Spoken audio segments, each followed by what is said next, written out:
बिस्मिल्लाहिर्रहमानिर्रहीम। अस्सलामु अलैकुम। आज का हमारा टॉपिक हबील और कबील का वाक़या। कुरान पाक की सूरत माइदा आयत नंबर 27 में अल्लाह पाक फरमाता है, ए पैगम्बर, इन्हें आदम के दो बेटों का हकीकी किस्सा सुना दीजिए। हज़रत आदम अलैहिस्सलाम के घर में एक बच्चा पैदा हुआ, इसका नाम कबील रखा गया। एक रवायत में है कि हज़रत आदम अलैहिस्सलाम ने जन्नत से जो गंदम का दाना खाया था, इसी से आपका नुत्फ़ा करार पाया था। कबील की विलादत के कुछ माह बाद एक और लड़का पैदा हुआ जिसका नाम हबील रखा गया। हबील में कुदरत की तरफ से कुछ ऐसी सलाहियत मौजूद थी जो कबील के पास ना थी। हबील बहुत ही नेक और खुदा तरस बंदा था। वो वालदैन का फर्मा बरदार था, लेकिन कबील इन चीज़ों से दूर भागता था। कबील हर वक्त वालदैन की नाफरमानी करता था, वो हर वक्त बुराई सोचता था। वो दोनों इकट्ठे खेलते और कूदते थे। इस तरह दोनों ने परवरिश पाना शुरू कर दी। जब ये जवान हो गए तो कबील और हबील के दरमियान इख्तलाफात दो वजूहात से पैदा हुआ। पहली वजह यह थी कि कबील की बीवी हज़रत हबील की बीवी के मुकाबले में खूबसूरत ना थी, और दूसरी वजह यह थी कि हज़रत आदम अलैहिस्सलाम अपने बेटे हबील को अपना जान नशीन और खलीफा बनाना चाहते थे, जबकि कबील को इस बात से सख्त इख्तलाफात था, क्योंकि वो कहता था कि मैं बड़ा बेटा हूँ और इसलिए इस मनसब का हकदार भी मैं ही हूँ। हज़रत आदम अलैहिस्सलाम के फ़र्जंदों के अज़वाज के बारे में इस्लामी दनवरशों के दरमियान दो नज़रिए पाए जाते हैं। नंबर एक तो ये है कि इस ज़माने में चूँकि खुदा की तरफ से भाई बहन के दरमियान अज़वाज के हराम होने का कानून नाफिज नहीं हुआ था, और इंसानी नस्ल की बका के लिए इसके सिवा और कोई रास्ता नहीं था, इसलिए हज़रत आदम अलैहिस्सलाम के फ़र्जंदों में भाई बहन के दरमियान अज़वाज अमल में आया। कुरान करीम की सूरत माइदा की आयत नंबर 27 की तफसीर में अल्लामा इब्ने कसीर रहमतुल्लाह ताला लिखते हैं कि आदम अलैहिस्सलाम के यहाँ जो भी बेटा पैदा होता, इसके साथ एक बेटी ज़रूर पैदा होती। तो इस बच्ची के साथ पैदा होने वाला बच्चा और दूसरी बच्ची के साथ पैदा होने वाली बच्ची से शादी करता। तफसीर इब्ने कसीर आयत नंबर 27 कानून के मुताबिक कबील की शादी हबील की बहन से होना थी, जो कि खूबसूरत ना थी, जबकि कबील अपनी सकी बहन जो इसके साथ एक ही अमल से पैदा हुई थी, इसी से शादी करना चाहता था, जिससे ये इख्तलाफात पैदा हुआ। दूसरा नज़रिया ये है कि चूँकि महरम के साथ अज़वाज करना कभी अमल है, इसलिए हज़रत आदम अलैहिस्सलाम के फ़र्जंदों का आपस में अज़वाज करना मुमकिन नहीं था, और आदम अलैहिस्सलाम के फ़र्जंदों ने ज़मीन पर मौजूद दूसरी मखलूक की बेटियों से शादी की, जबकि इनके बाद इनके फ़र्जंद आपस में चचाजाद भाई बहन बन गए, तो इनके दरमियान अज़वाजी ज़िंदगी अमल में आ गई, और इस तरह इंसानी नस्ल फैल गई। यानी कबील की शादी एक जिन की बेटी से हुई, हबील की शादी एक जन्नत से आई हुई हूर से हुई, जिस पर कबील अपने वालिद से शिकवा करता कि मेरी शादी क्यों ना हूर से की गई, लेकिन हज़रत आदम अलैहिस्सलाम इस बात पर ज़्यादा अहमियत ना दी। इस दौरान हज़रत आदम अलैहिस्सलाम ने हबील के ज़हनी सलाहियतों को देखते हुए उसे अपना जान नशीन मुकर्रर करने के लिए खुदा से दुआ मांगी। कबील ने अपने बाप हज़रत आदम अलैहिस्सलाम से चीख चीख कर कहता रहा, मैं बड़ा हूँ, आप बड़ा होते हुए छोटे बेटे को ये काम क्यों सौंप रहे हैं? आपने मेरे लिए जिनिया औरत चुनी और हबील को हुरिया औरत दी। आप मुझ पर बड़ा जुल्म कर रहे हैं कि आप मेरे बड़े होने के बावजूद भी मुझे नज़रअंदाज कर रहे हैं। आप अलैहिस्सलाम ने बड़े बेटे के होते हुए छोटे बेटे को अपना खलीफा चुन लिया। यह सब कुछ हज़रत आदम अलैहिस्सलाम ने अल्लाह के हुक्म से किया। हज़रत आदम अलैहिस्सलाम ने कहा, मैं अपनी तरफ से कुछ नहीं करता, ये सब कुछ खुदा की तरफ से ही हो रहा है। खुदा जिसको चाहता है इसको इज़्ज़त अता कर देता है, इसके नज़दीक उम्र की कोई हद नहीं है। खुदा ने हज़रत आदम अलैहिस्सलाम की तरफ वही की कि नबूवत और इल्म का बंदोबस्त करो। जब इसका इल्म बड़े भाई को हुआ तो उसने अपने बाप के पास आकर कहा, मैं इन चीज़ों का ज़्यादा हकदार हूँ। कबील ने कहा कि यह सब झूठ है, मुझे पता है कि आप अलैहिस्सलाम खुद ही मेरी निस्बत छोटे भाई को तरजीह देते हैं। आप अलैहिस्सलाम ने मेरी निस्बत मेरे छोटे भाई से ज़्यादा प्यार करते हो। फिर हज़रत आदम अलैहिस्सलाम ने कहा कि अगर तुमको मुझ पर यकीन नहीं तो तुम दोनों भाई खुदा की बारगाह में कुर्बानी पेश करो। जिसकी कुर्बानी कबूल हो गई वही अफजल माना जाएगा। कबील ने कुर्बानी की बात मान ली। एक दिन दोनों भाइयों ने कुर्बानी एक पहाड़ पर रख दी। हज़रत कबील खेती बाड़ी करते थे, तो इन्होंने घास का गट्ठा बनाकर पहाड़ पर रख दिया। हबील के पास दुम्बो रेवड़ था। इसने एक दुम्बा पहाड़ पर रख दिया।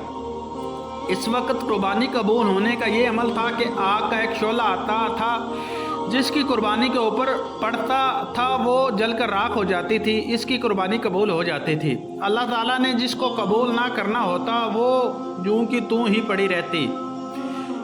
इस तरह आसमान की तरफ से एक शोला आया तो उसने हबील की कुर्बानी को जलाकर राख कर दिया, जिसको अल्लाह पाक कुरान पाक में यूं बयान फरमाता है, और ए मोहम्मद सल्लल्लाहु अलैहि वसल्लम, इनको आदम के दो बेटों हबील और कबील के हालात जो बिल्कुल सच्चे हैं पढ़कर सुना दो। जब इनके दोनों ने खुदा की जनाब में कुर्बानी चढ़ाई तो एक की कुर्बानी तो कबूल हो गई और दूसरे की कबूल ना हुई। तब कबील ने हबील से कहने लगा कि मैं तुम्हें कत्ल कर दूंगा। इसने कहा कि खुदा परहेज़गारों की ही कुर्बानी कबूल फरमाता है। सूरत माइदा आयत नंबर 27 तिबरी में बयान हुआ है कि यह कुर्बानी का तरीका बनी इसराइल तक जारी रहा। ये सारा अमल देखने के बाद हज़रत आदम अलैहिस्सलाम को पूरा यकीन हो गया था कि कबील इसके अमल के बाद पूरा मुतमईन हो गया है। इसके बाद वो हज की तरफ रवाना हो गए। हज जाने से पहले हज़रत आदम अलैहिस्सलाम ने आसमान की तरफ नज़र मारी और फरमाया कि मेरे बेटे की हिफाजत करना, तो उसने इनकार कर दिया। फिर पहाड़ों से कहा, इसने भी इनकार कर दिया। फिर कबील ने कहा तो इसने करार करते हुए वादा किया कि मैं अपने भाई की हिफाजत करूँगा। जब हज़रत आदम अलैहिस्सलाम हज पर रवाना हो गए तो शैतान कबील की तरफ आया और उसने कबील को कहा कि खुदा ने हबील की तो कुर्बानी कबूल कर ली है, लेकिन तेरी कुर्बानी को कबूल नहीं किया। शैतान ने कहा कि जब तेरी औलाद हबील की औलाद होगी तो हबील की औलाद तेरी औलाद को कहेगी कि हमारे बाप की तो कुर्बानी कबूल हो गई थी, हम तो इस बाप की औलाद हैं, लेकिन कबील की औलाद को वो कमतर और कमज़ोर समझेगी। हबील की औलाद कहेगी कि हम तो खलीफा की औलाद हैं और आपको तो हर तरफ से लानत पड़ती थी।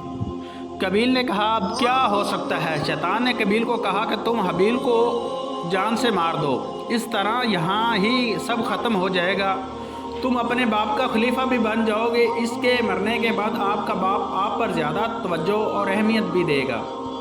कबील शैतान की बातों में आ गया। इसने कहा कि ये तो मशवरा ठीक है, लेकिन मुझे ये समझ नहीं आ रही कि मैं अपने भाई का कत्ल किस तरह से करूं। शैतान ने कहा मैं आपको अभी सब बता देता हूं। शैतान ने एक परिंदा पकड़ा, इसके पत्थर पर लिटाकर इस परिंदे का सर एक और पत्थर से मसल दिया। इसके बाद कबील हबील के पास गया तो कबील ने कहा मैं आपको कत्ल कर दूंगा। हबील ने कहा मैंने तुम्हारा साथ क्या बुरा किया है। कबील ने कहा कि तुम्हारी कुर्बानी कबूल हुई, मुझे छोड़कर तुम को खलीफा बना दिया गया। कबील ने कहा कि तुम्हारा कसूर ये हो कि मैं तुमको कत्ल कर रहा हूँ।